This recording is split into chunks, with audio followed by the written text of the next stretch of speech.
And we are live. Welcome, folks, to episode 3680 of the Survival Podcast. Today's show is going to feel, for some of you guys anyway, that were around back when old school was new school for TSPC, like an old school episode. We're going to talk about the basics of preparedness today and getting into a position where you're basically prepared, not for the end of the world, which is what we teach anyway, but seeing to your 6 primary survival needs of food, water, shelter, energy, health and sanitation, and security. And doing that with a combination of stuff and systems, procedures, protocols, and training. Mindset, in other words. And this is something I realize every once in a while, like we don't do enough of this anymore because I covered so much of it for so long, so many times. And I tend to forget that, number one, new people find the show on a daily basis, and sometimes they might be looking for preparedness, and they may not realize that, hey, there's over 3,600 episodes now. You could totally just go to the site and search for anything, and I promise you it's there. But the other thing is, like, fundamentals are always good to fall back on. I remember when I played on various sports teams as a kid, if we had a bad game, no matter how advanced we thought we were, you had a bad game, you know what you're going to be doing to next practice. Return to the fundamentals of the game. And that is something that's good for us to do, for all of us to do all the time in all walks of life, everything that we do. I don't care what your profession is in. It's probably a good idea sometimes to go back to the fundamental skill sets of the profession and kind of refresh those things. So that's what we're going to do today. And again, I think it will feel kind of old school like, but the other side of this is, you know, the title of today's episode is Basic Preparedness as Lifestyle Design. And the fundamental reality is that this show, that's what it really is. It's comprehensive lifestyle design. That's what it's really all about. It's what it's been about since day one. But being both a marketer and someone that doesn't hate money, I knew that if I called my show the Comprehensive Lifestyle Design Podcast, that I would probably end up with like nobody listening to it at all. And preparedness is a part of comprehensive lifestyle design. In fact, it's the number one way that I explain preparedness to people as is a component of lifestyle design. When I started this show in 2008, 2009, 2010, even to 2011 and 12 somewhat, if I met somebody and they said, well, what do you do? You know, it's a common question when you meet a new person. What do you do for a living? What's your job? What's your profession? What have you? What's your business? And I said, a podcaster. They often would then have to ask me what a podcast was. Those days are gone. But once they knew, then they would say the same thing they still say today. What's it called and what's it about? And when I would tell them it was the Survival Podcast, people basically break into 2 camps on that. And neither's negative. I mean, there are some people that, you know, oh, you're one of those crazy prepper. That's like 0.1% that would respond with something like that.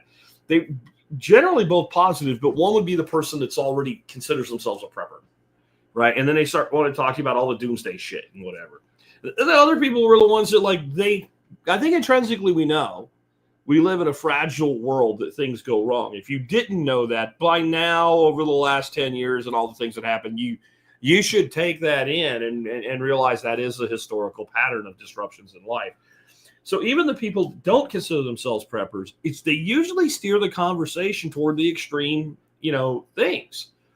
But when I rein them back in and say it's lifestyle design, and I start to explain it to them from a standpoint of looking at it like insurance, you know, I'll say to the person, like, do you have insurance on your home? Well, yeah. Well, why? Because if something happens to my home, I still have to pay for it and I have no place to live. So I need to insure my home. Plus the lender requires it usually, you know, like, well, okay, do you have insurance on your car? And they'll say, well, yeah. And, you know, you say, do you have insurance on your car beyond what the law requires, like for yourself? Well, yeah. Why? Well, because if my car wrecks, I can't get to work and I got a problem. Well, that makes sense. So when you say like preparedness is just basically creating assurances and insurances for all the other parts of your life that are fragile, all the other things that maybe you can't just buy a policy for, or if you bought a policy for everything, you wouldn't have any money left anymore.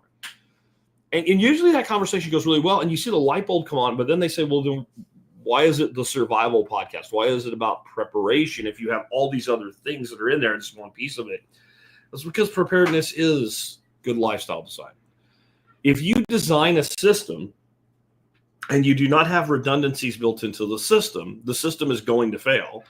And it's probably going to fail catastrophically and be down for a long time, right? Any engineer knows I need redundancies in a system, and the more the system is dependent upon, the more redundancies I need. If A fails, then B is a stopgap, and if B fails, then hopefully there is a C. And then if nothing else, even if I can't design it to just basically have a fail safe and fail over to a default, then I need the system designed in a way that it's really easy for me to create a manual repair. Here's an example. My aquatic systems, they run on a pump, right? If I put two pumps in this, and many of my systems do have two pumps, but the secondary pump is always smaller, right? It's designed to get you by. It is a fallback, fail-safe thing, but it can't stay that way, especially this time of year when it starts to get really hot out. If I left my 4,800-gallon Miyagi pond out there running on the little pump that runs 15 minutes out of every 30, it's not going to make it 2 days. It probably won't make it one full day without starting to have some negative consequences, fish surface breathing and things like that. So the redundancy that's in place is that I use one pump, and there's always at least two of those pumps on a shelf somewhere here. So it's a 5-minute swap. So even though it's not automatically failing over and restoring itself, there is a plan in place and a redundancy in place that can be easily implemented by anybody who has the ability to take some dry fit PVC pipe apart, stick it in, and plug a pump into an electrical outlet. It's that simple. And this is what we should be doing in our lives. And this is why. You don't have an emergency fund. You lose a job and you start writing your retirement account. Wah, wah, that's bad. That alters the rest of your life. I'll pay it back. You never do. It never happens. It never happens. Like whatever you do put back into it, you probably would have done that anyway. So you end up with less, plus the opportunity cost while you weren't in. And usually there's just this tendency for things to go wrong at the worst possible time. So that when you're liquidating, it's probably also when your investments are down. Right? It should be when you're actually adding or at least riding through that period. And that's when you're taking out of it. So it makes sense that in anything you do, if you have a business, it should have redundancy components to it. There should be some redundancy built into your business. If an employee doesn't come to work, you can't just close the doors for the day, that type of thing. So I think that when we look at preparedness as a whole, it is as key a component to lifestyle design as anything else. In fact, it is the linchpin to it. And that's why the show really always has been about lifestyle design, because the prepared person, by the very definition of being actually prepared, not doomsday prepper prepared, right? Like live the better life if times get tough or even if they don't, that kind of prepared, you can't do it without lifestyle design. It's impossible. It actually, lifestyle design leads to preparedness, or preparedness leads to lifestyle design, whichever way makes you more comfortable either doing it or explaining it to others. Before we dig into all this, let's go ahead and hear from our sponsors of the day. Sponsor of the day, number one today, one of the oldest sponsors that we have in the TSPC family, knifekits.com. If they weren't my first sponsor, they were like my second. They've been around that long, since 2009, which was when I first started taking sponsors, 2009. It is 2025. You do the math. That is a long time for anybody to sponsor anything, but in the world of podcasting, it's huge. Knife Kits has some really cool stuff. The new X-Grip handle scales they have, some of those are just awesome. They have everything you need to make holsters, to make sheaths. They even have blue guns if you're a holster maker, even though it's knife kits. They're also like knife and gun kits in some ways, I guess. Just an exceptional company, a great partner. Been with us a very long time, and they also do a discount for MSB members. It's not a very big discount, but they're in a small margin market, so it's better than zero. I'll put it that way. And you can go to knifekits.com, pick some stuff out, and start making knives this week. It really is that easy. Now, of course, you will get better as you go. But what a great project to do with a son or a daughter or a granddaughter or a grandson or a niece or a nephew, and create an heirloom. Knives are the kind of things that people hang on to. And I'll just tell you, if I had a knife that I had made with either of my grandfathers, I promise you I would still have it. I've had a lot of things come and go in my life, but that is something I would not ever let go. much like I have an old shotgun that belonged to my grandfather. That the day that shotgun leaves my possession will be when it goes into the hands of a grandson or a granddaughter or a great grandson or granddaughter. Like that will stay forever in the family. With that, let's go ahead and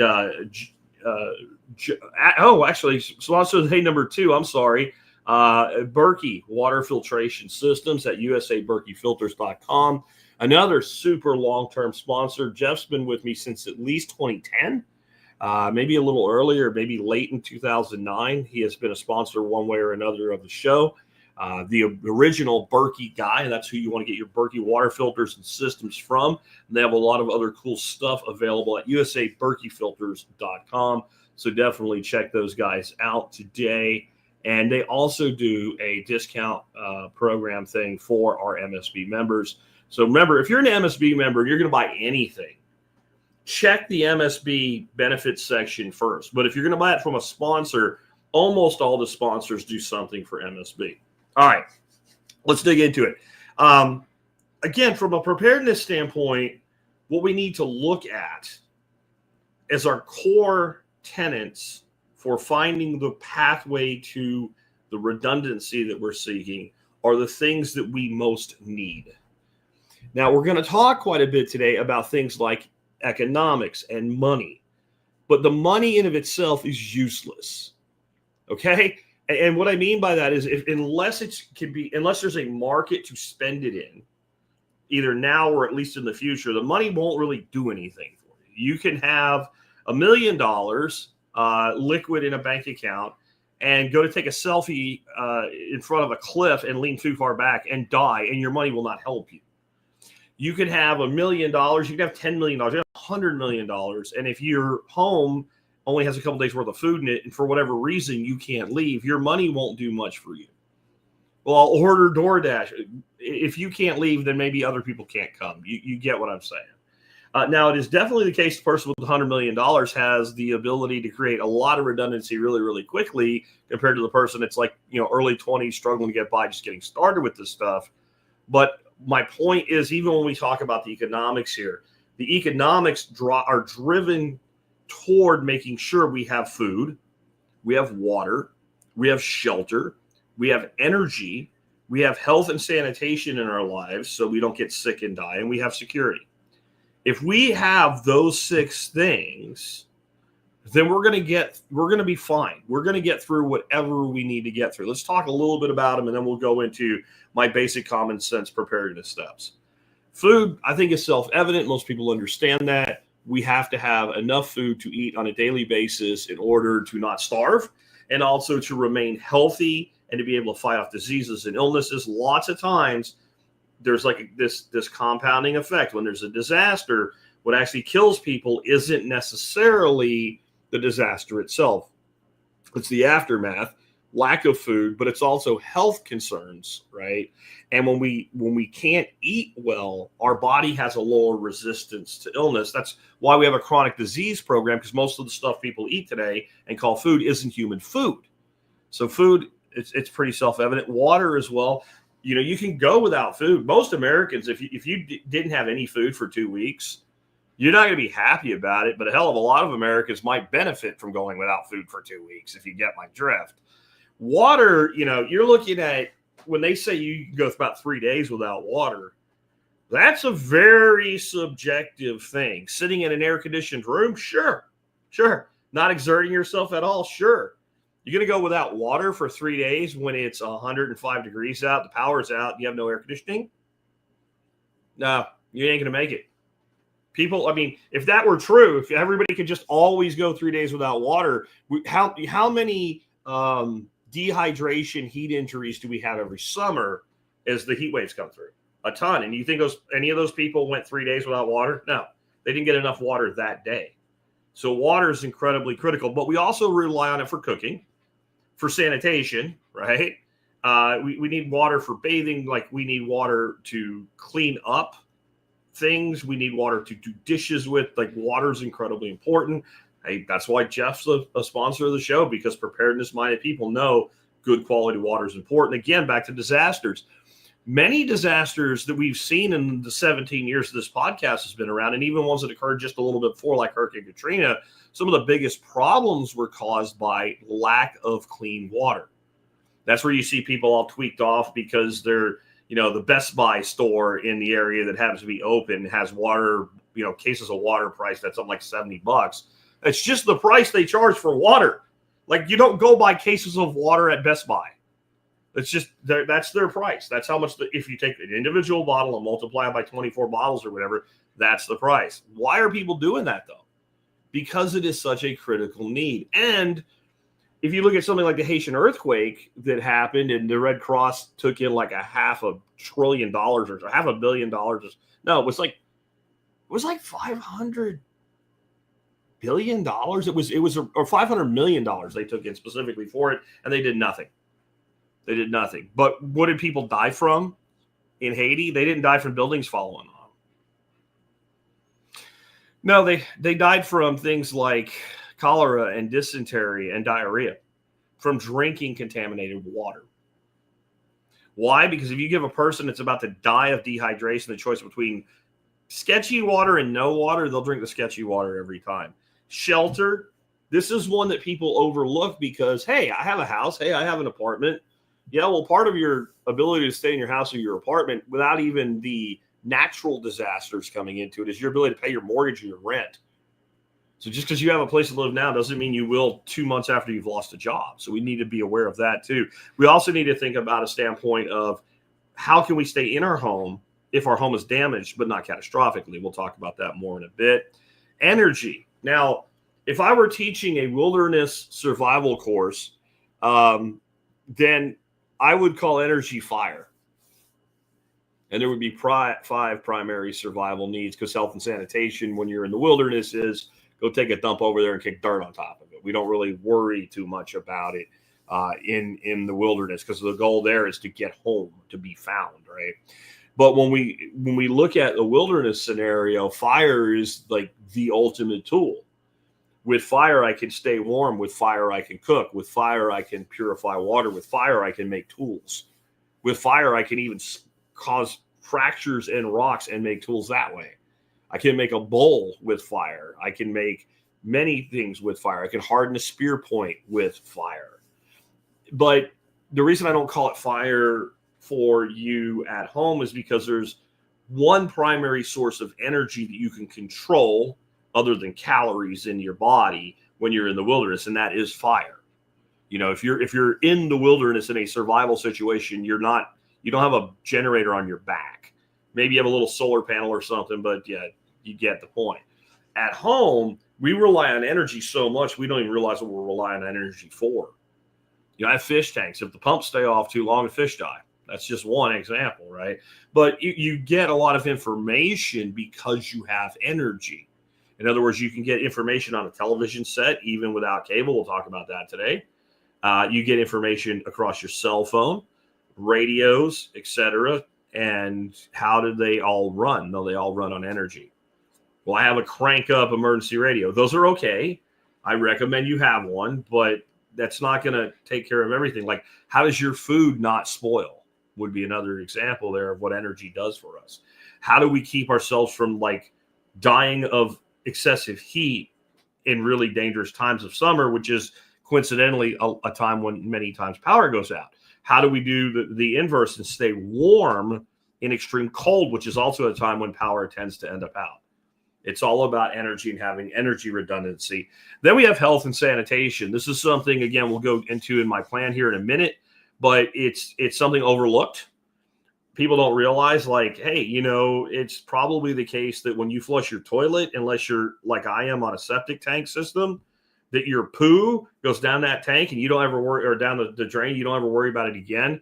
But at some point, you don't, unless you live on the top of a mountain where it's downgrade, 1% downgrade all the way to the sewer system tank, treatment plant, odds are somewhere that pipe has to go up and there's pumps in it.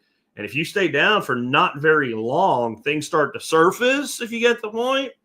So you need to have a system in place for health and sanitation. That also includes medications and many other things like that, because it is health and sanitation. I put them together because the number one way to preserve your health in those situations is to have good sanitation, also good food and water. Yeah. And then security. Security gets overlooked a lot. And the reason security gets overlooked so much is it is the one that you can do without the longest when you don't need it, right? Like you could go your whole life being a Pollyanna and believing nothing's ever going to happen to you, never lock your doors, have no situational awareness, no gun, no means of defense, no understanding of how to defend yourself. And because society has rules and because people in general, most of the time follow the rules, and because there are men that wear uniforms that will come and take a bad person away and lock them in a cage for doing bad person things, you can get away without security, it being at the front of your mind, certainly for your whole life. I'm not saying you will, I'm saying you can, because the problem is security is the one that you can do without for the least amount of time when you need it. Food, we can go weeks. Water, most of the time in the right situation, you can go a few days. Shelter, humans walked around the planet with no shelter for a long time until we figure out how to build it. And it's pretty easily improvised, right? But can you go a day without shelter unless it's 5 below zero or something? Yeah, sure. Energy, again, energy is something that we can conjure in the form of fire, but we don't really need to be able to harness energy. Like if you can't harness energy, like you have to sit in the middle of the field and do nothing for an hour, you're going to be okay. Health and sanitation, it can go sideways really quick, but if you have to pee in a bucket for a couple of days, it'll be all right. It really will. If you need security because somebody's trying to kill you and you don't have it for 1 microsecond, you're dead. That's how fast it is when you need it. That's why we need to think more about it than we do. So what do I consider basic common sense preparations, right? I really hated the shows like Doomsday Preppers and all when they were the rage in around 2012. People thought like, Jack, you should like them even if you don't because they're good for your business. And, really they did more harm than good as far as I'm concerned. All the extremist stuff, it was all really terrible, honestly.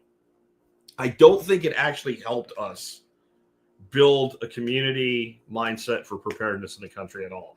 I think it was outlandish, fake, bullshit, extremist entertainment is all that it was. So when I say common sense preparedness, all of that is kind of out the window. Except that if you're doing all that, you most likely are at least doing some of the common sense things, but you're probably overlooking a lot of them. Again, the show credo has always been, since almost the first day, live a better life if times get tough or even if they don't. Everything we do, tenet 1, to prepare for disasters and emergencies, should be something that improves our life even if nothing goes wrong. Having a good storehouse of food in your home means you're less likely to make impulsive bad decisions about your health and your money when it comes to food. When you have enough food for 60 days, you're probably not door dashing unless you just don't want to work that day. And we all have days like that, and that's fine. But there's so many people, they end up going out to eat, ordering food in, etc. Dad stops by and picks up junk food on the way home, whatever, because I just don't know what we're going to cook today. We don't have anything like, so see, even food storage fits that mantra, right? So let's start with food. I believe that every American, every person with anything approaching the capability of doing this, one of the first places you should start is with a well-managed pantry. And it doesn't necessarily mean a structure that looks like a pantry in your home. I have like a great big walk-in pantry and then a smaller pantry in the kitchen itself. You don't necessarily have to have that. When I say well-managed pantry, I mean well-managed food storage solution. And, ours also includes multiple deep freezers and redundancy to keep them cold with power generation if the power is off long-term. But I think everybody should have 30 to 60 days. And if you don't have 30 to 60 days, you're really a vulnerable person to something going wrong. And when you're vulnerable to things going wrong, you tend to, when things do go wrong that aren't that big a deal, you tend to make rash, fast, bad decisions. So the reason I use 30 days is I think that most people, if they actually just organize things better and understand what they have and thought about it, and didn't immediately freak out because, oh my God, We can't go to the grocery store this week. You probably have enough food to live on in your home right now for 2 weeks. Unless you're one of the kitchenistas in New York that I covered long ago, where they were literally storing their shoes and clothes in their ovens and their refrigerators because they're that out of touch with reality. Unless you're that, most people, if you go in their home and you just look in the refrigerator, the freezer, the pantry, there's probably a couple weeks worth of food there. So getting to 30 days is just basically building a redundancy for everything you already have. That way you store what you eat and what you store. Very simple. Like, that is the guiding rule. You should primarily store the food that you primarily eat on a daily basis, and you can get to 30 days without going to any kind of emergency rations, buying something from someone that repurposes and maligns and uses maliciously, in my opinion, shitheads that use the word patriot, patriot food buckets or whatever. That's just the most expensive freaking Kraft macaroni and cheese you can buy in most situations. You don't need any of that shit at all to get to 30 days. If you have a good deep freezer and a deep pantry, and you keep a simple food journal and say, I use these primary things all the time, and instead of having 2 in my pantry or 2 in my freezer, I'm going to have 4, and you just keep that, and then you start making your shopping list based on that inventory. Once you attain it, 30 days is easy. You want another 30 days, and you don't want to expand that. You want it to be true, shelf-stable, 25-year food. Then you can go the freeze-dried, prepared food route, and you can probably afford to slowly over time get 30 days of that without it being necessarily full-on junk food. High protein, good fats, and things like that into your 60-day plan. And if you got into that situation, you're going to have to go 60 days. You could be taking the fresh food, if you want to call it that, fresh and frozen, and the long-term prepper food and combining them for meals. And what you should be trying to do is, 1, be able to go 60 days, and 2, be able to do it without being completely freaking bored, right? Like, you can do this really easy, but you're going to eat the same shit every day. You should become a good cook while you're learning this and figuring it out. But 30 to 60 days without complete boredom. Ability to deal with an initial power loss in 5 to 10 minutes. This does not mean necessarily having a backup generator or anything. This is good old-fashioned blackout kit that I just did a show on a couple weeks ago. This is the power goes out. Hopefully you have some power failure lights on if it's at night throughout the house. Power failure lights are a great investment. They're just the things they plug in like a night light, but they only come on when the power goes off. And the ones I recommend, basically, you can pick them up out of their little charge cradle and use them like a flashlight. That way you can get to your blackout kit. You should have a plan and everything you need. If the power goes out while you're in the shower with soap in your eyes, your kids playing on the bed in your master bedroom, the youngest kids in there, and they start bawling because they can't see anything because it's dark. The other kids downstairs bitching because the video game system doesn't work anymore. Doesn't get, like, we have other problems now, bud. And your spouse isn't home. Still, in 5 minutes, you should be able to get the soap out of your eyes, a towel around your naked ass, downstairs, using the power failure lights, handling them to the kid so he stops crying, get the shit out, and be in a basic, okay, now we can figure everything out mode. That's some extension cords, it's extra batteries, it's lights. I won't redo it because it's the show we just did. But you should have that in place. Within 5 to 10 minutes, power's out, you're ready to go. And this can include things like heating and energy in different ways. For instance, when we lived over in Arlington, we always kept a box of the Easy Light, like compressed wood fireplace logs. And we also kept wood. And in a normal situation, I would just build a fire with wood. And we just left that box of those fire logs in the garage. But since you want to be able to get into a quick response mode in that situation, what we would do if the power was out and it was a cold time of year and we were like, hey, it'd be good to have a fire going in the fireplace. My son, when he was a teenager, he was already switched on enough. He'd run out, grab a fire log. And while I was dealing with getting the blackout kit and all that other stuff, he'd have a flashlight, go outside, get some logs, set the fire log on the grate, put a kind of crown of hardwood over it, throw a piece of paper underneath it, light it, and walk away. It's done. Make sure you open the vent, right? Open the fireplace vent. But that was it. So that was done. And that is having that 5 to 10 minute response time. These are the things this time of year that we do first immediately. And it's not worry about your refrigerator. Your refrigerator will be fine for several hours. You don't have to do anything. Same with your freezer. It's cold in there. Don't open the door and look at it. Nothing's changed. It'll be fine. It'll last longer and stay cold longer if you leave it closed. But then we do have to think about the fact that we could be without power long term. So you should have some sort of system in place that is sufficient to allow you to live comfortably from an energy perspective for about 14 days with basic needs and comfort. Since I don't have natural gas to my home, and since the cost of putting in a really big propane tank is pretty cost prohibitive for me, a standby like Generac is not in my future here.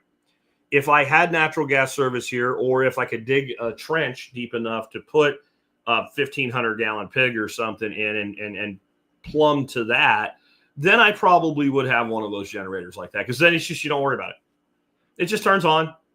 Like power goes off, comes back up, you're good.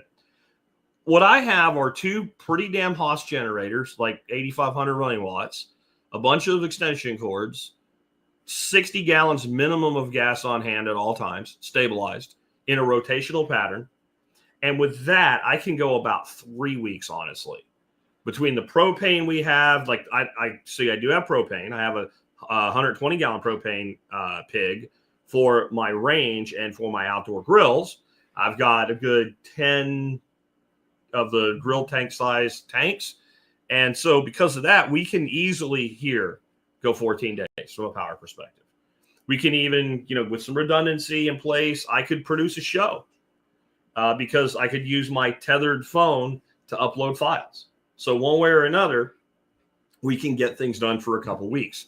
That's all you probably need most of the time. Now, I get the person that wants to be completely off grid and never worry about it. That's great if that's what you want to do.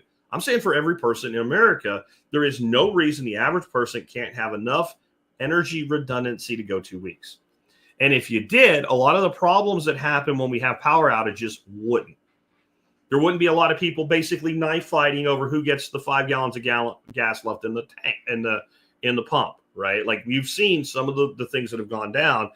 The big thing is if something like that's going on, even if you think, well, I can go out there and I can get what I need because I'm big and tough or whatever nonsense you're coming up with, your job is to stay and take care of your family, right? Your wife, your kids, what have you. That's your job. And to look out for your community too. More on that in a bit.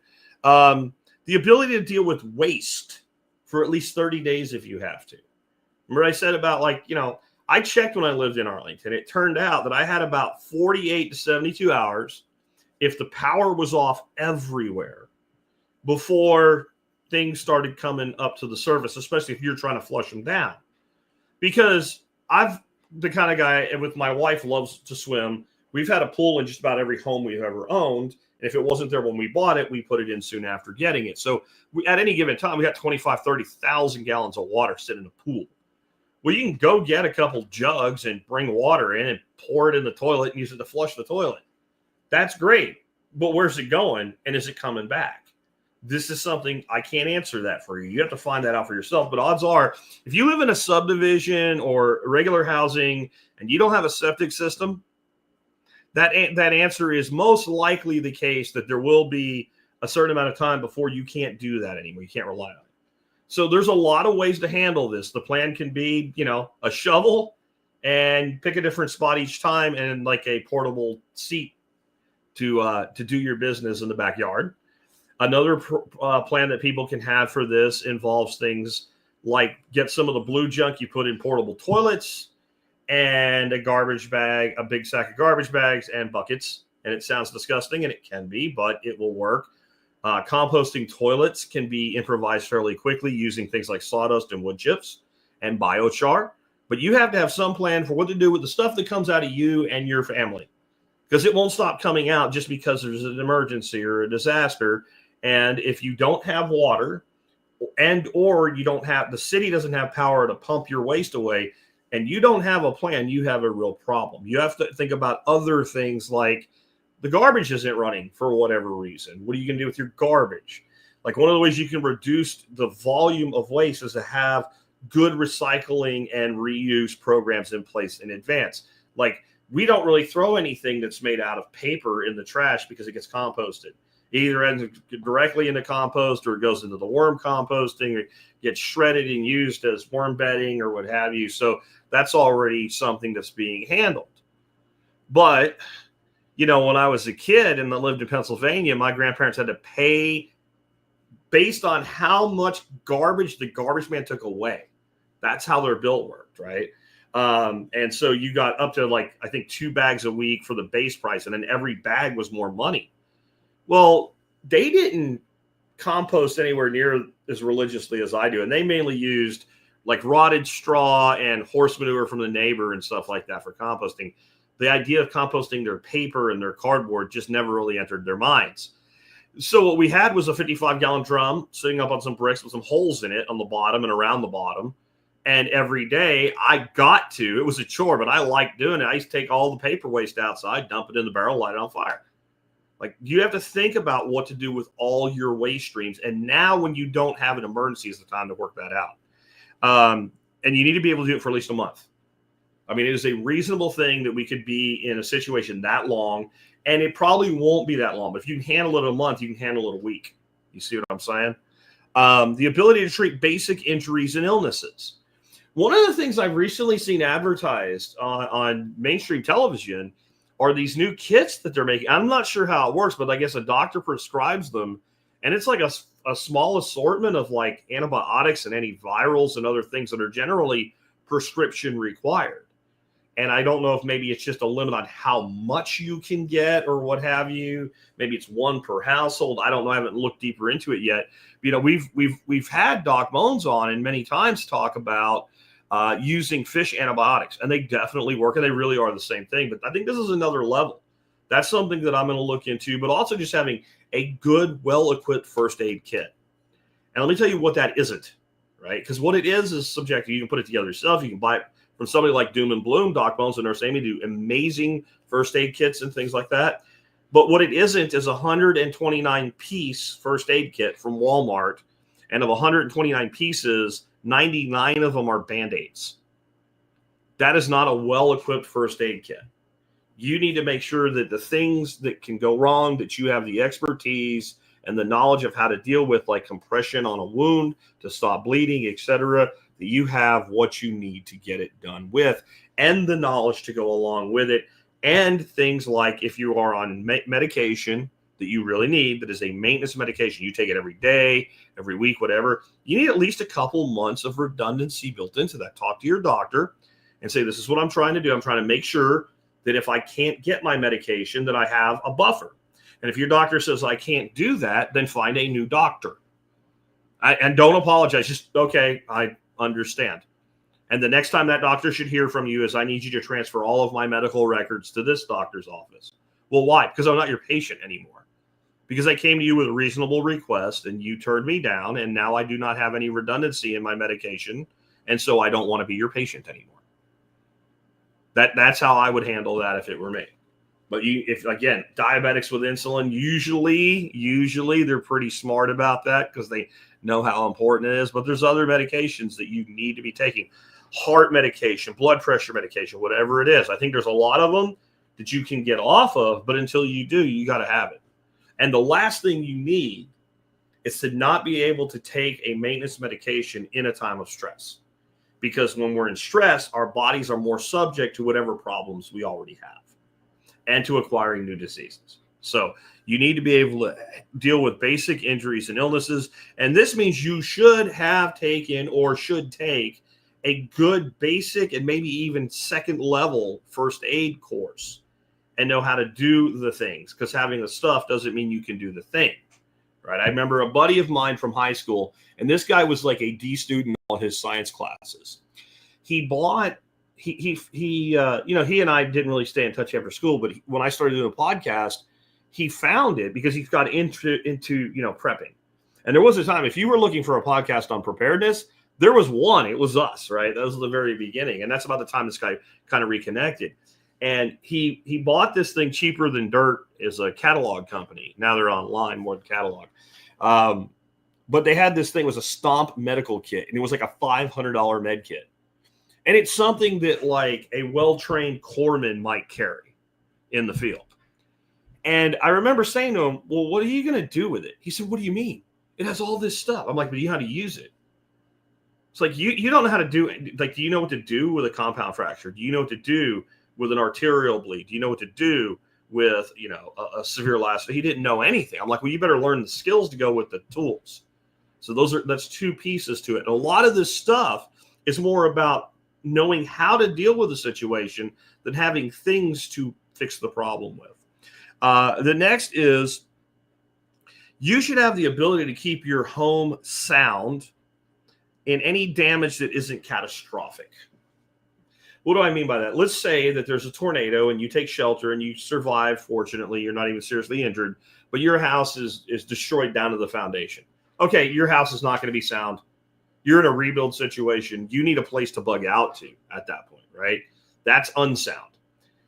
If you have a bad enough flood event that like the water literally fills up your house, and by the time the floods go down, it's not safe to be in the home because everything's molded now and stuff, and you need remediation before you can even fix it. That's unsound. There was a storm, and you have a lot of times you get these tornado storms, and these tornadoes kind of skip. They kind of touch down. They don't stay down. And here it is right there. Food Plant Nursery. Brookville says blue tarps. Exactly where I was going. I've seen so many times a piece of a roof's ripped off, and you need to get that closed up. But if you can get that closed up, no matter how much work you're going to need, you can stay home. And home is where all your stuff is. Home is where your comfort is. Home is probably also a good base camp for where you work, where your kids go to school. All the talk and all the prepper novels about bug out, bug out, bug out. We've done a lot of shows on bugging out. There's times when you need to bug out, like, hey, a Force 5 hurricane is coming at you and you live on the coast. Get the fuck out now, right? There are times to do it. But when you do not have to, it is the least preferable alternative. That's why so many people make the bad decision to stay when they should go, because people know this, right? And Angie Lawson says heavy duty, don't skip on the quality. I agree. You should have enough tarp, good heavy duty tarp, and the material to put it in place that you can patch something on your roof if you physically have the capability to do it. Even if you don't have the physical capability to do it anymore, you're too old or whatever, have the stuff. Have twice the stuff you think you need. And it just might turn out your neighbor with a hole in his roof that's physically capable of getting up there and doing it, but you guys can't get down the road because the road's a disaster. Hey, Bill, how about this? How about you come over to my place, use all my stuff, and put a tarp on that hole in my roof, and I'll give you enough material to put a tarp on the hole in your roof, right? You should be thinking about using the resources that we have where we are, and the resources are not just the things we have and the things we can do. It's the things our neighbors have and the things that they can do, and in a cooperative manner. More on neighbors in a bit. But you need to be able to keep your home sound if possible. Things like fixing doors that are damaged from events, or sometimes the damage isn't even so much the home, but can I get in and out of the home? This wasn't an emergency, or I guess it kind of sort of was, but when I was a kid in the 80s, we had this storm hit. I think it was 1986. It was a pretty damn big blizzard in central Pennsylvania. And we got that snow that's, it's not wet. It's that light snow, the stuff that blows and drifts. So the house we were in had a covered porch. It was about 10 foot of roof over the porch. But even with that cover, because the winds were so high and the drifts were so big, and the wind came from the south pushing up to the north porch, when we got up in the morning, you couldn't open the door. We couldn't open the door, and the main door of the house opened in, but then we had like a storm door on the outside that opened out. We couldn't even get out. You couldn't like open and start digging the snow out. We never worried about that because it never happened. My grandparents have been in that house since the 30s, and it never happened because it was covered this time it happened. So that's an access issue. Unlikely, but possible. So what did we do? They put me out the window. I was a kid, so I fit through the window. They put me out the window, and I shoveled the door out, and then everybody could get out. We could get more equipment, and we excavated ourselves. Like, that's just the thing. But, that might be a chainsaw, because if a tree drops on your front door, you can't get in, or your driveway. Weird shit can happen, like one time, probably almost 10 years ago now, I was sitting up at night watching Star Trek, the original series, with my dog, Charlie, who was still around back then. And I heard this deep thunk. And I look at the dog, and, dogs have that thing they do with their ears. Like when they heard it, I said, I heard it too, bud. Let's go see what's going on. A guy coming down the road fell asleep or was drunk, or I don't know. He took out over 180 foot of my fence. He got stuck in the ditch and just kept going. And he hit an oak tree eventually. And I think if that oak tree wasn't there, he would have ended up in my neighbor's living room. Well, it was such a long distance destruction that he went from one side of my gate across my gate to the other. And it just so happened that I was awake, because this was like 2:00 in the morning. I'm not usually awake. I go to bed early. I'm old, right? I just happened to be awake that night. I had some things in my mind and I couldn't sleep. So I was awake with the dog. So I go out there. Next thing I know, the fire trucks are coming. The sheriff's coming. They're towing his car, whatever. And I realized, wait a minute. Even though I have no fence for all this distance, I've got like bar ditches on both sides, so the vehicle won't go through. My gate itself was so damaged you couldn't open it. And the guys from the fire department took the jaws of life and cut my fence for me so I could get in and out. Had I not been awake, they wouldn't have even noticed. They would have left it that way. I would have been unable to get my vehicle out until I went and got things like a Sawzall or a plasma cutter or whatever and cut my way out. I would have had a way to do that, but would you? Depending on where you live. You have to think about, when you're looking at keeping your home sound, it's not just the structure itself, but the infrastructure around it. Yeah. You need water for at least 30 days for all needs. That's drinking, cooking, bathing, and cleaning. That's actually a tall order because water's heavy and bulky. One of the cheapest routes to this is to just go and find inexpensive food grade IBCs, 330, they're 275 to 330 gallons. Put them on some kind of level plumb water from your outdoor hose bib into one and out the other one. And every time you water your garden or whatever with that hose anyway, you're pushing water through. 10 of those is 3,000 gallons. That's a lot of water. That's probably the cheapest way. Or get yourself one of the good rain catch tanks or something like that. If you have a pool, you're set. You can't drink it. It's got chlorine in it. That's why you have filters and other things. But you should store water for your drinking and cooking in that scenario. And what you can use the pool water for is cleaning yourself and cleaning things, right? And flushing toilets.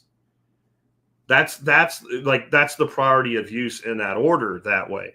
But you need water for at least 30 days. I try to do everything based on 30 days because 30 days will probably not happen, but 30 days can happen and it's doable without going to extremes. You're not going to be calling up, some company to put in an underground shelter to survive a nuclear bomb because you need 30 days of existence. We should all have 30 days of personal insurance on our lives and our homes. We need money to pay all expenses, not for 30 days, 90. You should have a 90-day emergency fund of liquid cash that you can get your hands on in just about any scenario. Now, power's out, ATMs are out, banking's down, whatever. I don't mean that. I think everybody should have a couple, $3,000 in cash somewhere you can get to it without leaving your home. I'll leave it at that. I don't want to give away too much information from a security perspective. When I say money saved for 90 days, that's fine in a bank account, a checking account, a savings account, maybe even a portion of it in some laddered CDs that you have to pay a penalty if you pull it out, but it ain't that big of a deal. And that way, at least you're getting some yield on it or something like that. But you should have about 90 days saved up. Now, I know that somebody right now is 22 years old and you barely get through the month on the income you have. That's a separate problem you need to be working on. But most people that would be listening to a show like this, you're going to fix that. Most people that listen to a show like this more than 1 or 2 episodes, you're building something in your life. So your income will get fixed. I understand that person can't save a lot. And I'm not going to kick the person who's 22 years old without a significant emergency fund. I am going to kick you when you're 35. Yeah, you should have got that done. But I got kids. Yeah, you should have got that done as you were building your life and deciding to have kids. That's not about waiting till you can afford kids to have them. That's about, like, I'm going to be a dad. I'm going to be a mom.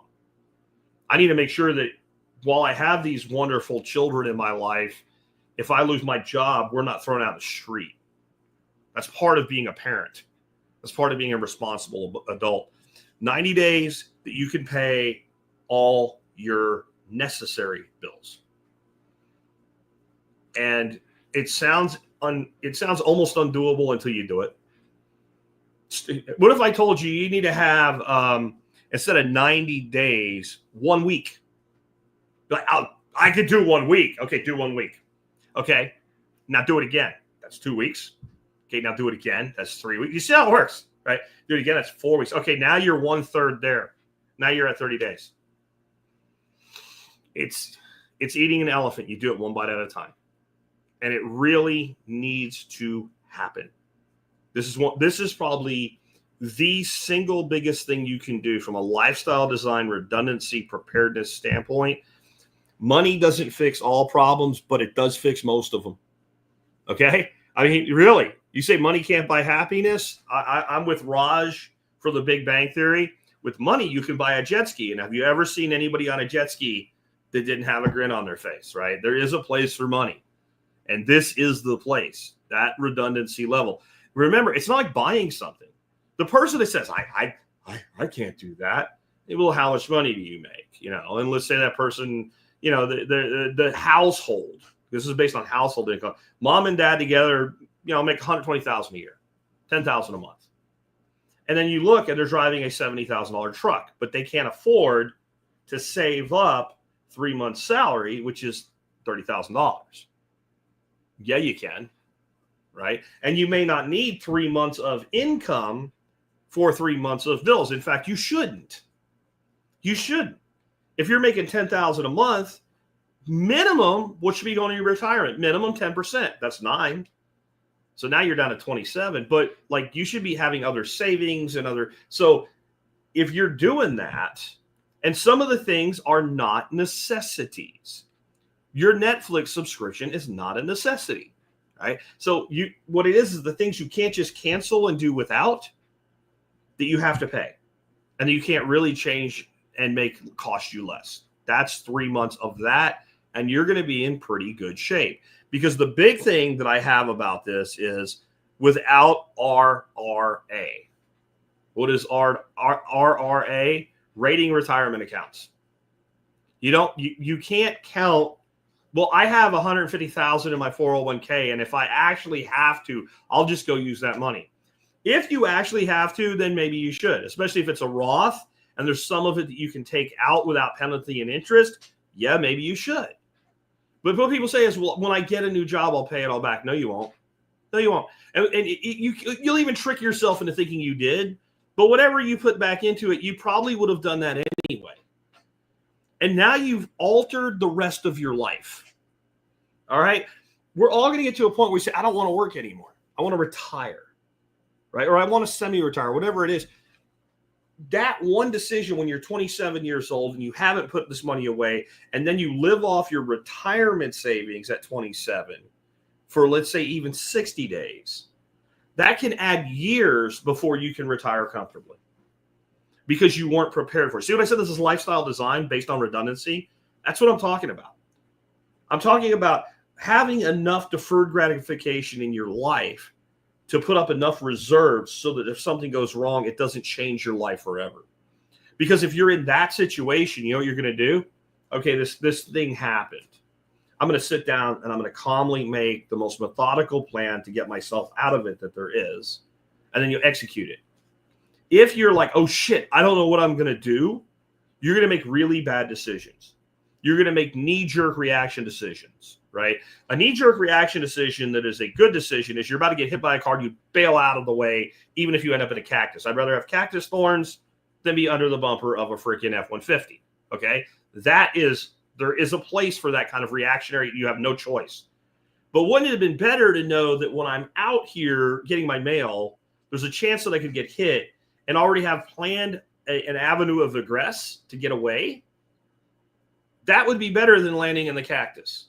I'm just suggesting that maybe we think about it that way, that money set aside for that purpose will allow us to not raid other money that has a different purpose.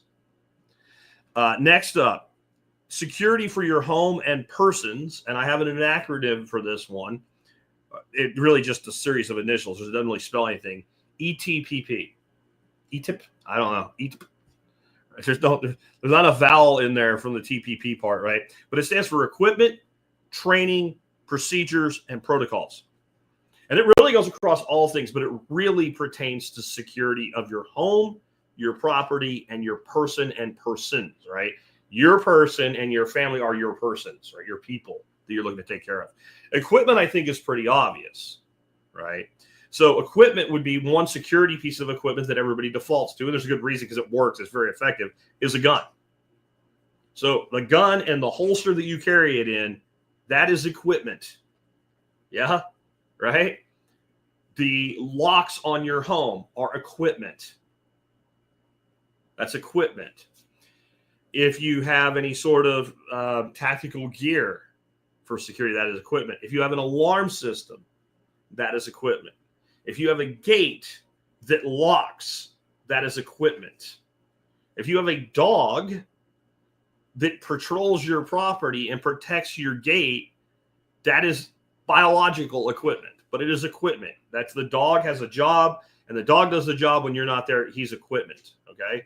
That's equipment. Training is knowing how to use the equipment. If you have a gun and you don't know how to use it, it might be worse than useless because it'll give you a false sense of security. And the person you finally pull it on when you're trembling and you don't know what you're doing and it's obvious is going to take it away from you and either shoot you or beat the shit out of you with it or who knows what. So you have to have training to go along with your equipment. Your equipment without training is less than useless. It's worse than useless, right? You have to know how to handle the things.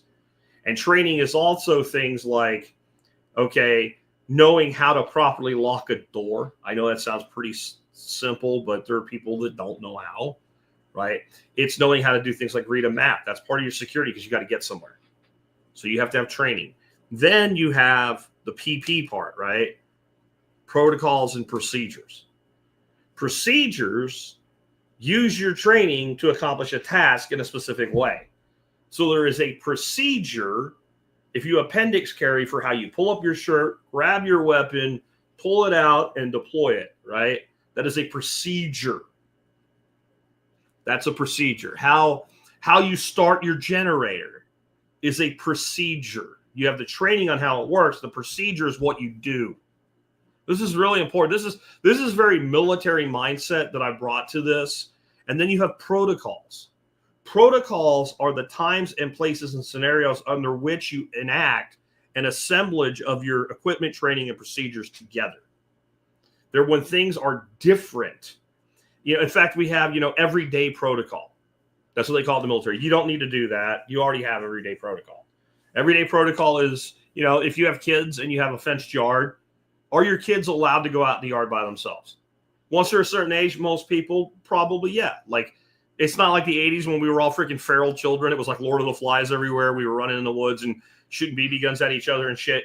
Maybe it's not that. But, if the kids want to go play baseball or if Billy wants to walk down the street to Tommy's house or whatever, you have day-to-day, everyday. You don't call them out, but so there are the protocols. When you go to work, you go to your car, you check your mirror, right? You start it up, you look behind you, you back out of your driveway, you go. That is a everyday protocol. You go to work, maybe you stop for a coffee on the way, whatever it is you do, right? Every Thursday you fill up the tank, whatever it is. Those are your everyday protocols. Everything is peacetime. You have a protocol for that, which is just live your life. When the situation changes, the protocol changes. So I let my kids go out, my grandkids go out whenever they want. They can just, as long as you tell me or grandma and what you're doing, and you just go. Stay in the fence, and we don't care. If there was rioting going on in Lake Worth, which is only 5 minutes away, maybe that would not be the case. If we had inbound storms that looked really dangerous, big hail, potential tornadoes, lightning, etc., heavy winds, then it may not be the case. If it's super cold out, we would say, no, you have a different protocol now. You have to be bundled up before you go out. Right? That's protocol, breaking it down to the most simplistic. If the power's out, I fire up my generator. That's standard protocol. Power's out. But if there's like looting going on, then I may not let the generator run through the night when we're asleep, because that kind of broadcasts to others that we have stuff. So protocols are what we do with our equipment, training, and procedure under a set of specific conditions. Procedures are how we do an individual task. Training is the means by which we acquire the ability to do the task properly, and equipment are the things that we use to get it done. You can build your entire system of redundancy from just that. That's why I make sure I put it in when I do these presentations. We should also, though, be thinking about things like the ability to help neighbors. The people that say shit like, if it goes wrong, that's their fault. They weren't prepared. If your whole neighborhood goes to shit, you got a problem too, bud. You're not going to be sitting there while your neighborhood goes to shit, and you're going to be kicked back eating ribeye off your grill in the backyard and not have any problems of your own. Additionally, I do kind of look at it this way. Like, if every able-bodied person in a neighborhood picked one family or person that might really need more help and just said, well, I'll make sure that they're all right. For instance, we have two neighbors that live over to our east. We don't talk to them that much. My wife talks to them more than us, but they're older. The guy really is going to need help if something goes wrong. Like, we would help them. Like, we have other neighbors across the street. They're basically preppers, and we would communicate with them and coordinate with them, but they're not really going to need us. But we know those two older folks over there to our east, they're going to need some help, and we would reach out immediately. Is there something you need? Can we be of assistance? And that, I think, is the number one thing to actually get through these situations, is working together. I've had people on I've interviewed that were in war zones. One, like out of, the whole explosion with war in the Balkans. And those people always say the same thing. The people that tried to go it alone got just destroyed. It was the people that worked together that got through it. And if you think it's going to be any different because you watched a TV show or you read a book or you're a Navy SEAL or some other fake bullshit that you're not, it's not going to work out that way. It's just not. And, I also say, like, do you even know your neighbors? Because if you do, are you really going to, like, are they friends? Like, is there a little lady on the street that's a little older, and when you need your kids watched, she watches your kids? You're going to let her starve? What kind of piece of shit are you? I'm not saying we can carry the weight for everybody. And I'm not saying there's not some truth in it's up to others to be prepared for themselves. I am saying that holding your neighborhood together is chief among your responsibilities, and it should at least be thought about. And if you say, well, I got to get my shit together first, then get your shit together and then think about it and then add some things so that you can do that. And, the other thing is, like, when it's not that long, when it's like, well, the power went out, there was a bad storm that came through, we'll have power back in 2 or 3 days. We're not talking about the end of the world here. Then, there is a real place in that for just basically immediately, calling your neighbor, hey, how are you guys fixed up for this? If they're a small area, like a subdivision I used to live in, throw one freaking extension cord, plug your generator over the fence. Here, have some power. I don't want to charge you for it or whatever. Just here, have it. You know what you just made? A friend for life. A neighbor that's probably not going to call the department and making you sad because you decided to keep chickens or quail or something like that, by the way. I'm just saying. Like, look out for your neighbors, especially the ones that are going to need it. The older people, the people with maybe a disabled child, the people that maybe that, like, Bill and Sarah have been in the neighborhood a long time. They're really good people, but Bill lost his job last month. And so in a disaster, they're going to need a little bit more help than they would have otherwise, or something like that. This used to not have to be said, by the way. America was a place where if you lived anywhere that had any sense of community whatsoever, the idea that you would actually need help and nobody would offer it was kind of foreign, unless you're just an asshole and nobody liked you. Like, where I grew up in Pennsylvania, I can't imagine the community finding out that anybody was hard on their luck and not immediately saying, what can we do? It's not that way anymore. But that's our choice. It doesn't have to be that way, right? You need the ability to communicate and get information. Now, the number one way we do that, guys, is our cell phones. And there's a lot of value in them. And in general, even in most disasters, they tend to work, or at least eventually work again. So we can rely on them as one means of communication. But what do we say about the number one when it comes to preparedness? 2 is 1 and 1 is none. If you have one answer and that answer fails, you're down to a 0. If you have 2 answers to a problem and one of them fails, you still have 1. That is how you have to think here. So you need some additional means of communication and information gathering. And some of this is really super simple and cheap. If you get an antenna, for a TV antenna, cheap digital TV antenna, where I live, you can get about 6 stations.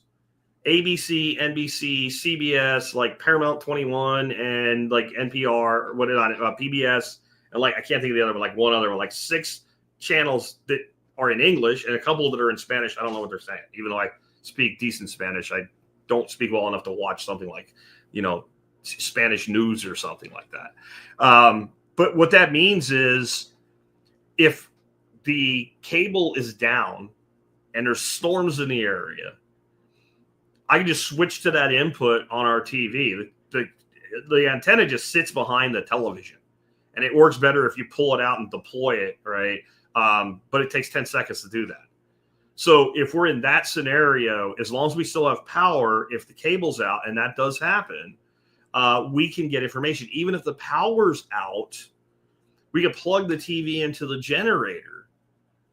And even though the generator doesn't ever seem to enable the cable box to work from Spectrum, and that may be because they have their own power problems. Because your cable television, guys, I'm going to tell you it's coaxial cable that you see out there. There's a lot of electricity involved in distributing that plant and getting it out to you. So if they don't have power, they can't push that signal down those lines to you.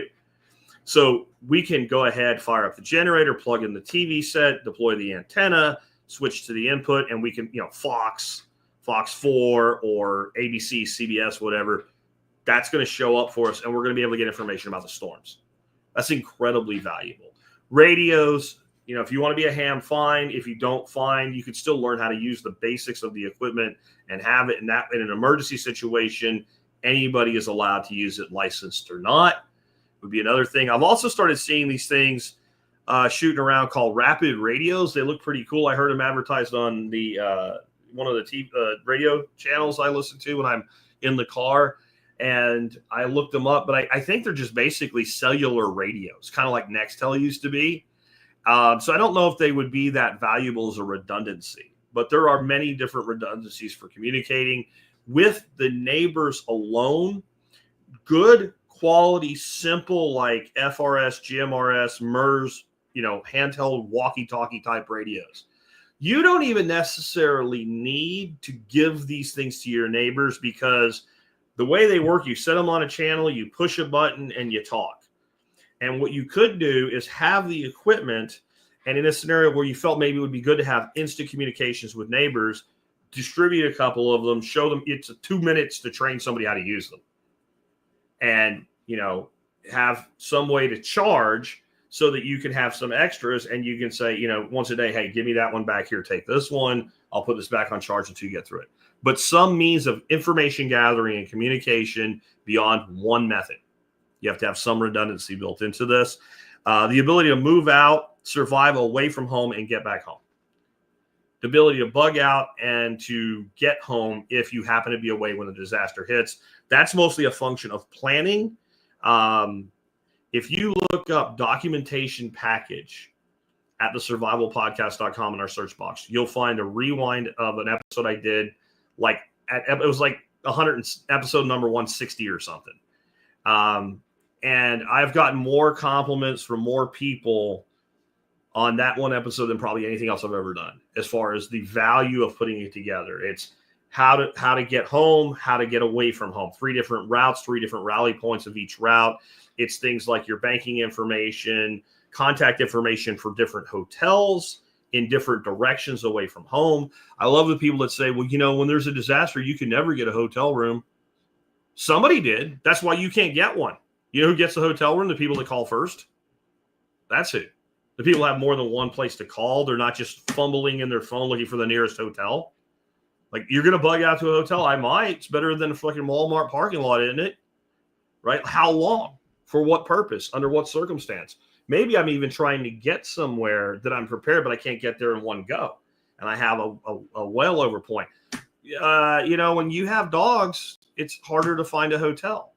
Here's my thing about variables. Eliminate or mitigate them.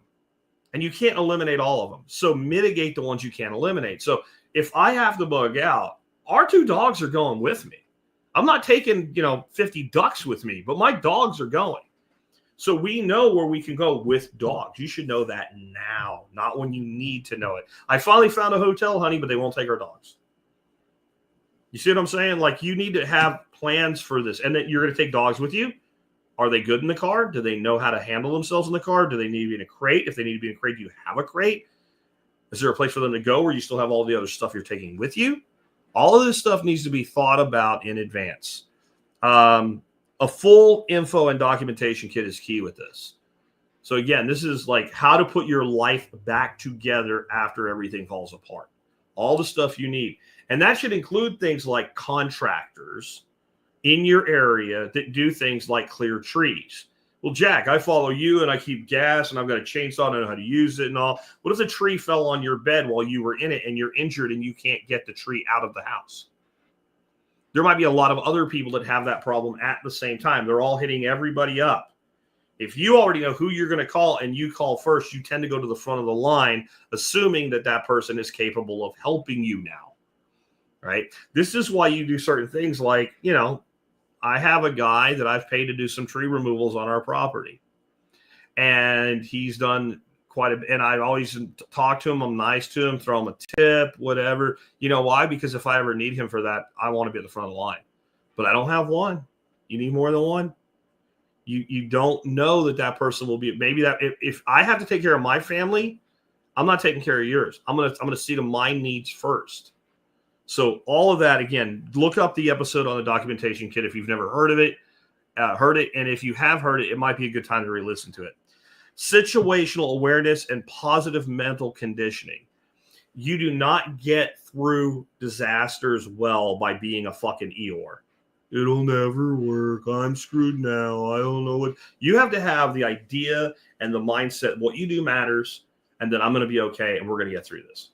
And that has to start. That's another preparedness issue.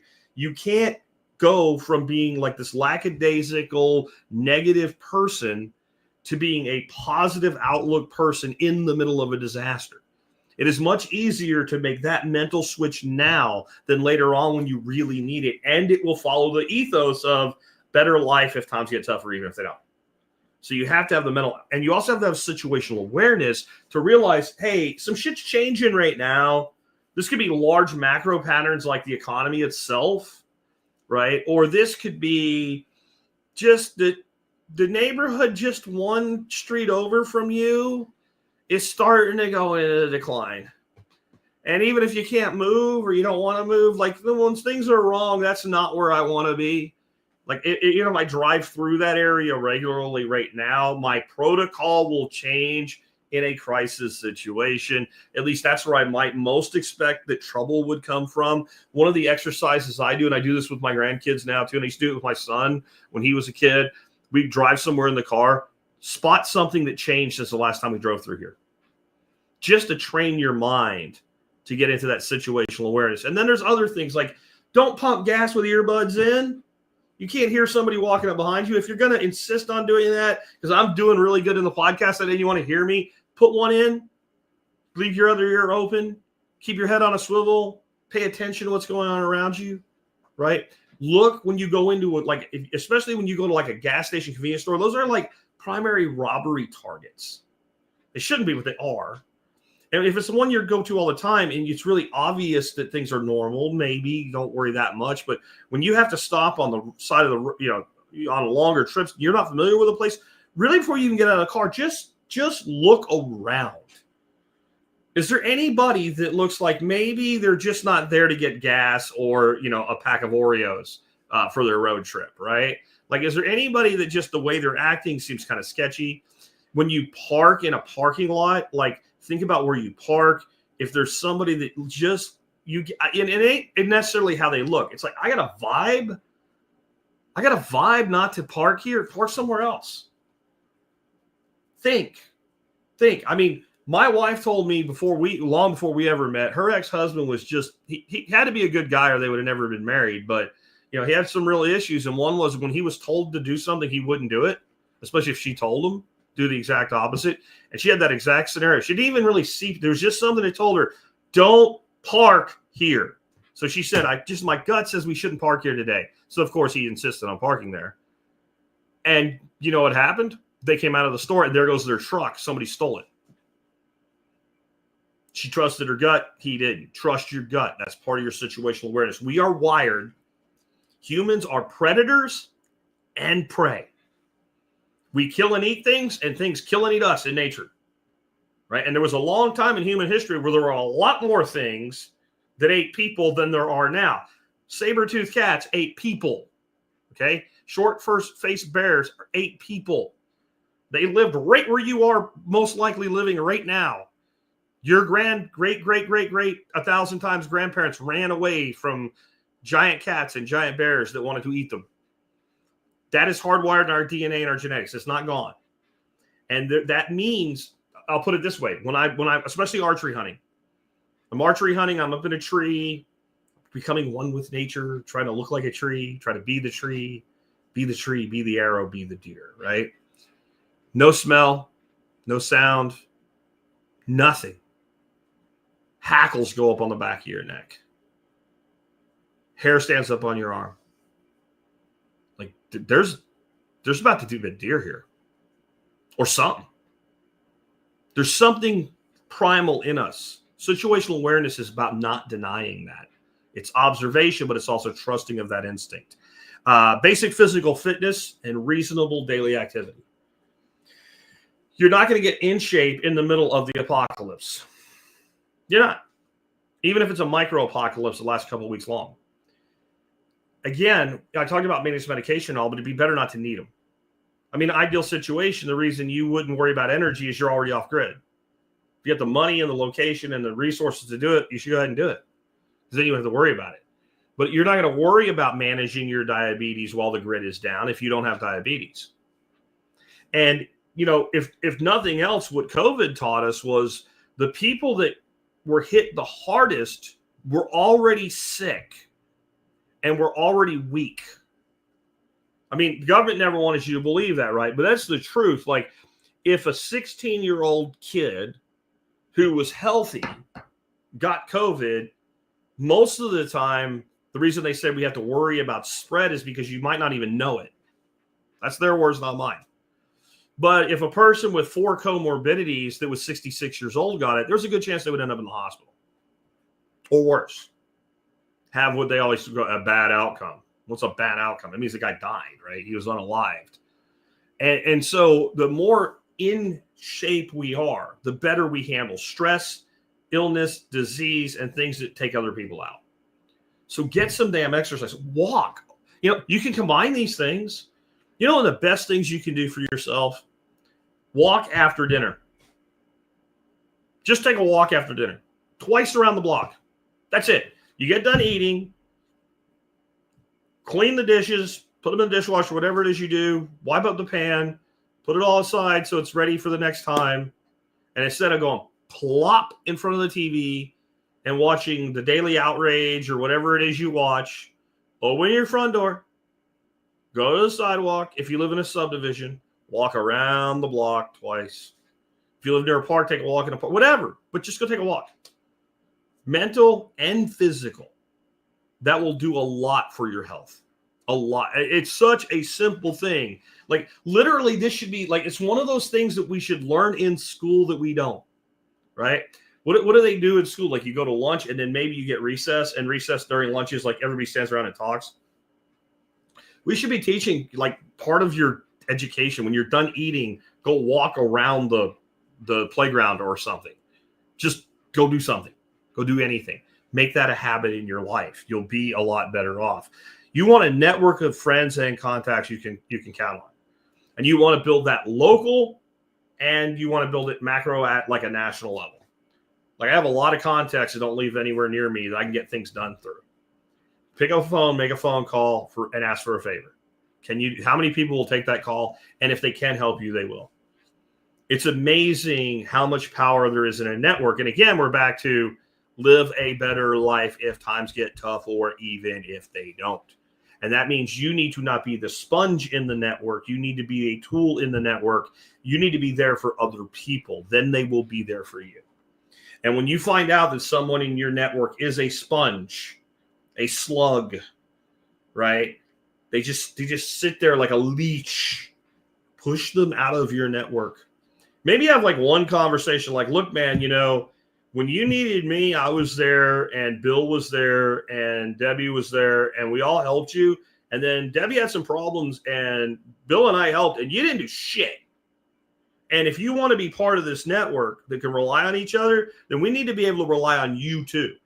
So either you can become reliable, or you can go rely on yourself and not us. And maybe not be so stringent. And understand, like, a person can end up in a situation where they just can't help right now.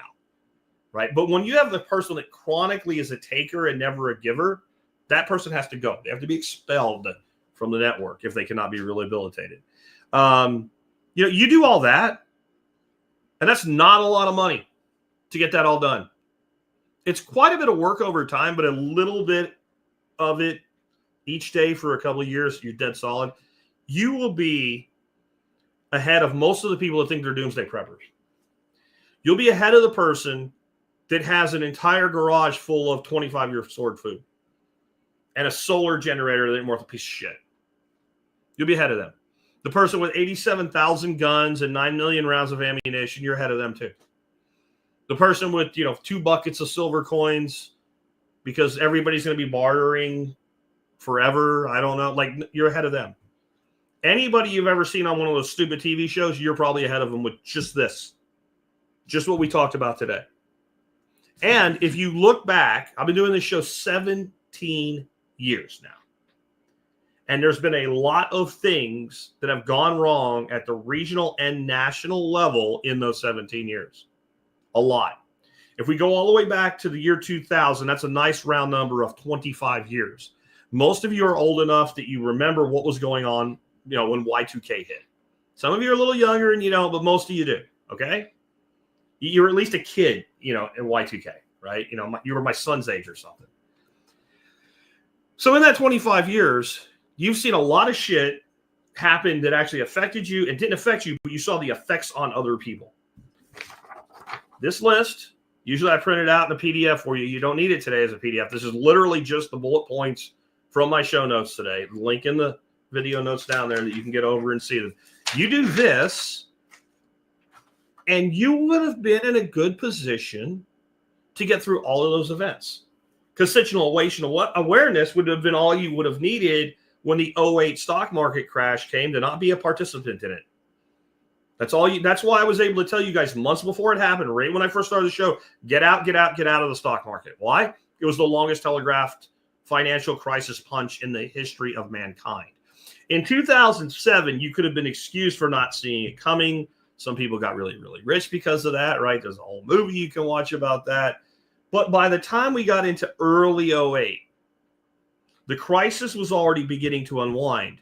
And when all the freaking talking head simpletons came on, CNN Finance and MSNBC Money and Fox News Business and whatever, and said, oh, it'll be fine. You should have known. When they start saying that, there's fixing to be a friggin' problem. If you had all these things done, you probably didn't care that much about the whole COVID thing. Not from a standpoint that really mattered. You might have been irritated by it. You might have been angry. You might have been forced into tough decisions with your job about whether or not to take a stabby stab or not. But when it came down to like the logistics of your life, you should have been fine. You should have been doing what we were doing. hanging out with our grandkids, cooking ribeyes on the grill, listening to classic rock, and fishing in our garden ponds. That's how you get here, by doing these simple things that are designed so that your life doesn't go off track because one thing went wrong. Don't think, and this is the other thing for a lot of the people in your life, when you start trying to talk to them about this is their biggest problem. They think everything's swell just because everything isn't burning. Don't think that way. Every single big time disaster that ever happened, in most instances, 2 or 3 days before it went kinetic, life was normal. Life was normal. And it's up to you to be prepared. Use the normal time to prepare for the not normal time. With that, we're going to go ahead and wrap things up today. I do have one question that came in that I saw out of my one good eye. Family Driven says, have you put up the Meshtastic node yet at your place, Jack? Yes, I have. I don't really use it, but it's there. Anybody that wants to can use it. Yeah, we have Andy, who's one of our kitchen staff at a lot of events, put it up for me. I think we used a piece of a T-post or something, and we put it up on an antenna. It's on the back of my shed out by my shop, up higher than all the buildings. So, yeah, we do have that there. So, yes, we did. With that, let's go ahead and wrap up. Let me remind you guys, you can always help support us by doing your online shopping at tspaz.com. That's T-S-P-A-Z, tspaz.com. Today's item of the day is Vavor's Conical Burr Coffee Grinder, and I brought it around for you today because it's on sale, $62.99. Which is a great price on a conical burr coffee grinder. It really is. It wasn't that long. Like, there's a lot of value brand burr coffee grinders now. It wasn't that long ago. You weren't touching one for under a couple $100. It's another one of those technologies that got propagated into consumer level goods at a much better price. When I bought it, I was a little skeptical because the price was so low. I've now had it for about a year. It's never hiccuped. It just does what it does, and it does it beautifully. The nice thing about a conical burr grinder is you have incredible control over the particle size of your grind. You can go to almost a flour up to like really big chunks, depending on what brewing method you're using. You're using a French press, you want to have a coarse grind. I use an AeroPress, so I want like an espresso grind, like something you put in an espresso machine. Of course, that you would want that fine grind. But the cool thing about this is there's only so many things you can do to change the character and taste of your coffee. Water temperature, so that's one reason I like French presses, because I have direct control over the water temperature in a French press. I can heat it to whatever temperature I want before I put it in the French press. If you're using a drip maker, you don't really have that level of control unless there's some sophisticated ones now where you can change that. Like, there's a lot of little things and nuances. How roasted your coffee is, a light roast, a medium roast, a dark roast, a French roast, all of them change. But the thing that's the real variable that you can control, that's not dependent on your method of brewing, because you can stay within particle sizes for that method, is grinding. And so we do an incredibly fine grind when we do an AeroPress coffee here, but sometimes we still use a French press. I want to make a lot. It's a lot quicker and easier to do. Then I use a much more coarse grind. But I've dialed in kind of the coarse grind that works the best for me with a dark roast coffee in a French press. It's just a better way to do things. And the other thing you want with your coffee is it is best to grind it when you make it.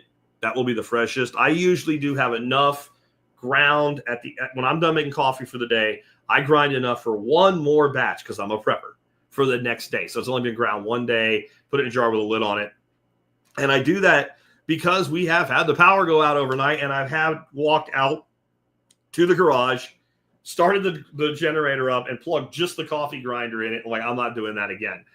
So I do recommend that maybe you keep a little bit of ground for the next day, enough for one batch so you get your thinking juice in. But, hey, you want to really up your coffee game, a good conical burr grinder is a great way to do that. The next thing I want to remind you about before we sign off today is my book. I mean, I know a lot of you bought it already, but it's called Laws of Life, Ditch the System and Design Your Life. It has continued to sell really well. Thank you to all of you who have picked it up.